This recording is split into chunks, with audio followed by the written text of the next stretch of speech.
مستنق نون UAE Abdul Majeed Mughal کی قیادت میں متحدہ عرب امارات کی مختلف ریاستوں سے مستنگی عہدیداران کی ایک بڑی تعداد نے معروف سماجی شخصیت مینیجنگ ڈائریکٹر البراہ جنرل ٹرانسپورٹ طارق محمود راجہ سے ان کے والد حاجی راجہ علی شان کے انتقال پر اظہار افسوس کیا۔ مزید تفصیلات جانتے ہیں ابوظہبی سے بیورو چیف نظام ٹی وی ارشد چودھری کی اس رپورٹ میں۔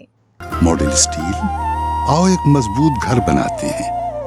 طارق محمود راجہ سے ان کے والد حاجی علی شان راجہ مرحوم کے انتقال پر اظہار تعزیت۔ سینئر نائب صدر پاکستان مسلم لیگ نون UAE عبد المجید مغل کی قیادت میں بڑے وفد نے راجہ طارق سے اظہار افسوس کیا۔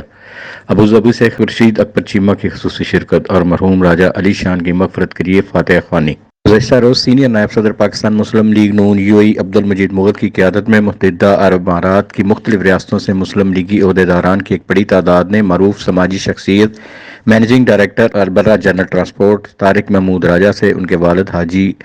راجہ علی شان کے انتقال پر اظہار افسوس کیا۔ اظہار افسوس کے لیے آنے والے مہمانوں کے لیے ابوظہبی کے ایک مقامی ریسٹورنٹ میں اہتمام کیا گیا تھا، جس میں ابوظہبی کی ممتاز کاروباری شخصیت خورشید اکبر چیمہ، راجہ خالد محمود نائب صدر UAE، راجہ جمیل احمد بنگیال نائب صدر UAE، راجہ ابو بکر سینئر نائب صدر گلف ریجن، ممتاز سماجی و کاروباری شخصیات مرزا ظفر محمود، طارق جاوید قریشی صدر گرینڈ اوورسیز کلب ابوظہبی، قاضی نثار احمد نائب صدر grand overseas club Abu Dhabi, Malik Mehboob Rabbani نائب صدر PML نون Abu Dhabi, Farooq Warraich general secretary Abu Dhabi, Rana Muhammad Yousuf علین، راجہ محمد شفیق، طارق محمود راجہ، محمد انظر تنولی، چودھری محمد اکرم جوڑا، فدا حسین، تنویر قریشی، نوید طارق راجہ، عبداللہ افتخار چودھری، محمد اسلم،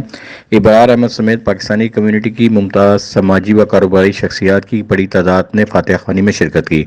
اور طارق محمود راجہ سے اظہار افسوس کیا اور مرحوم راجہ علی شان کی مغفرت اور جنت الفردوس میں اعلیٰ مقام کے لیے دعا کی۔ Report Arshad Chaudhry, bureau chief Nizam T V Abu Dhabi. Saudi عرب اور ریاض بھتانز کیرلا مارکیٹ صفا مکہ ہسپتال کے قریب حشام اوکلا فارمیسی آپ کی خدمت میں پیش ہر قسم کی معیاری میڈیسن پر 10% ڈسکاؤنٹ حاصل کیجیے۔ رابطے کے لیے 27665556 بہترین میڈیسن کا مرکز۔